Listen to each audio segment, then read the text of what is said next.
Selamat siang semuanya. Di sini kita akan mengerjakan tugas manajemen dan kita akan mewawancarai seorang pelatih yang kebetulan pelatih saya sendiri. Ada Bapak siapa di sini, Pak? Pak Eri Prana. Bapak Eri Prana, cyber dari Cyber Fight Academy ya teman-teman. Nah, Pak, di sini tuh saya mau bertanya sedikit-sedikit tentang cyber ini. Ya. Ini untuk cyber sendiri itu berdirinya tahun kapan, Pak?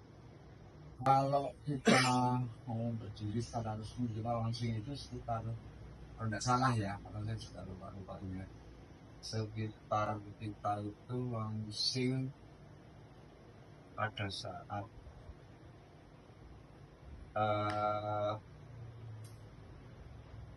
Lebaran Haji tahun 2023. Cuman kita sudah mulai ada latihan itu, jadi nulis tentang latihan segala macam itu dari tanggal 2 Mei 2023. 2 Mei. Itu untuk yang Cyber Fight atau yang Cyber keseluruhan? Cyber Fight Academy, cuman waktu itu kan belum ada, maksudnya kita masih memikirkan nama yang kira-kira itu cocok atau bisa mewakili dari apa yang materi yang kita berikan. Nah, makanya pada saat seiring berjalan kita nemu nama cyber, yang kebetulan itu juga nama anak saya, terus ini apa ya gitu.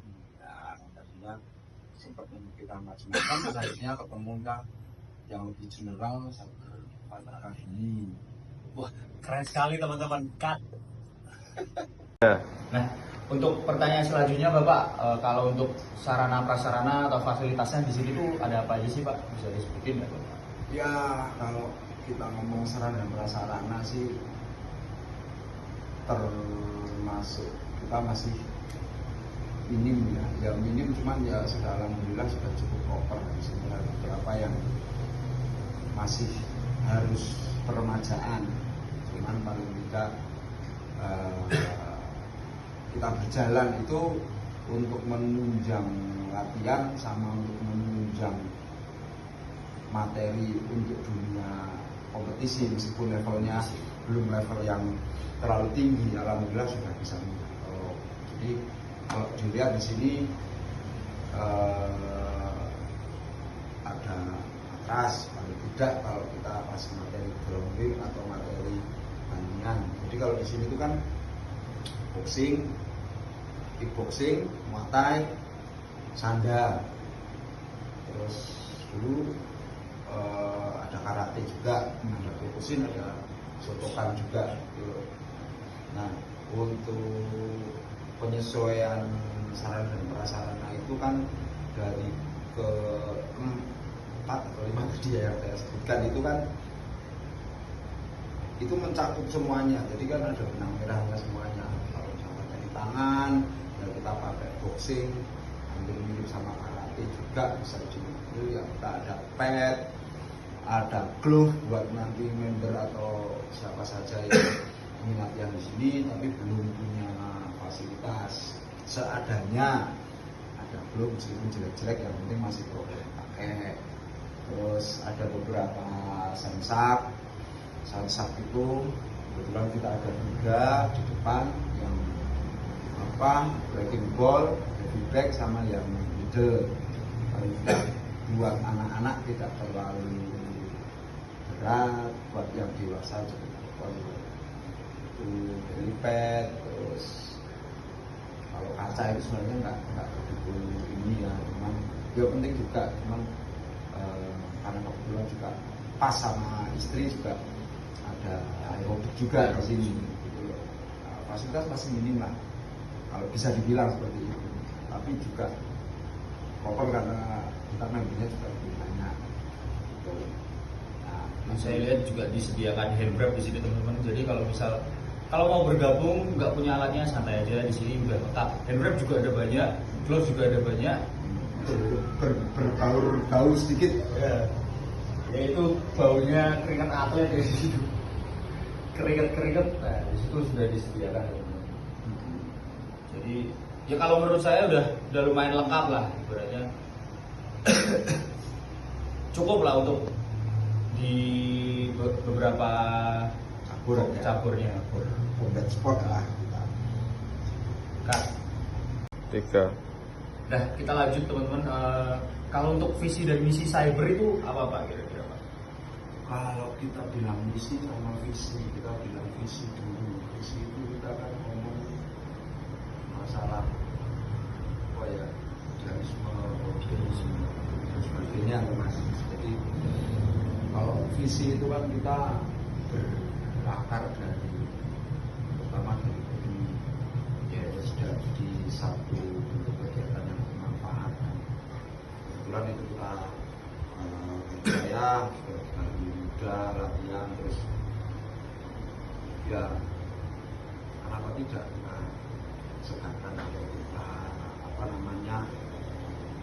berikan hobi kita itu kepada masyarakat atau kepada katakan itu kepada orang lain lah supaya bisa menjadi bermanfaat gitu. Nah dari situ misinya ya tetap kalau secara retorika itu mengolahragakan masyarakat juga. Kemudian untuk misi yang lebih spesifik, kalau dari pribadi saya paling tidak bisa mewadahi dari golongan sekolah sampai golongan kerja dengan tujuan latihan masing-masing yang penting positif. Jadi ada yang misalkan anak sekolah nih, karena kita juga aktif di kompetisi dan sekolah yang tidak kan sertifikatnya itu bisa dipakai. Terus untuk yang jenjang lebih pelajar atau mahasiswa jenjangnya yang lebih ke atas, paling tidak kalau mereka bisa bertahan latihan di sini paling tidak bisa memberikan sesuatu. Latihan sesuatu itu tidak melulu kita mainstream, kalau dari sekolah terus kita kerja terus berkeluarga mikir kebutuhan umum dan sebagainya ya kan. Nah, jadi paling tidak punya sesuatu dalam hidupnya atau memberikan pandangan hidup lain, cara hidup lain. Jadi oh ini loh, sekarang itu profesi atlet itu diperhatikan. Kenapa kita tidak jadi atlet, katakan seperti itu kan, toh juga dari daerah juga cukup memperhatikanlah untuk kebutuhan atlet yang sudah masuk kategori atau sudah masuk seleksi untuk jadi tim di daerahnya masing-masing. Nah, itu seperti itu. Kalau ada beberapa dari misalkan personal yang kelihatannya kok suka, kok tertarik, tapi dia tidak punya biaya atau gimana caranya kita tampung, kita berikan nilai lebih, insya Allah nanti ada feedback tersendiri, rezeki tersendiri yang akan masuk ke kita. Nah, seperti itu aja sih. Include ya terus terang juga include income. Jadi ya cuman itu tidak menjadi salah satu tolok yang yang straight sekali gitu loh. Kita masih yakin bahwa orang-orang di sini masih bisa, katakan masih bisa hidup lah, masih bisa survive lah. Itu maksud saya. Jadi kalau misal kalian mau gabung tapi bingung biayanya berapa, nggak punya biaya, santai aja guys, santai.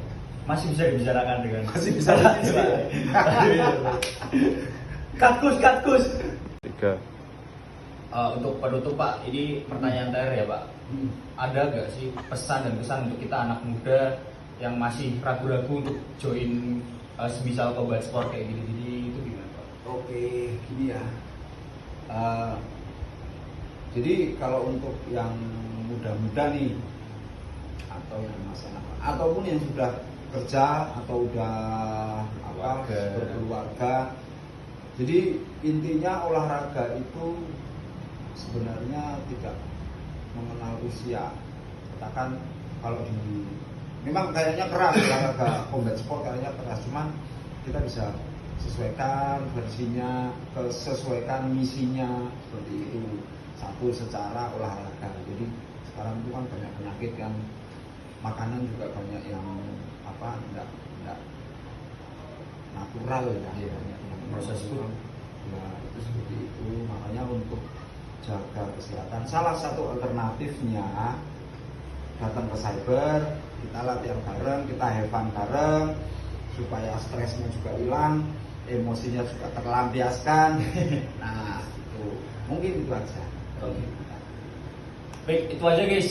Mungkin wawancara kita untuk mengerjakan tugas manajemen olahraga. Saya mengucapkan terima kasih banyak untuk Sama-sama Bung Arsa. Siap. Kebetulan saya juga anggota sini teman-teman. Makanya ya, jadi itu aja. Jangan ragu kalau mau join combat sport, apalagi di cyber. Tenang aja, semuanya ramah, fun dan terarah guys. Oke, terima kasih. Bye bye semuanya. Wes lah bos. Oh.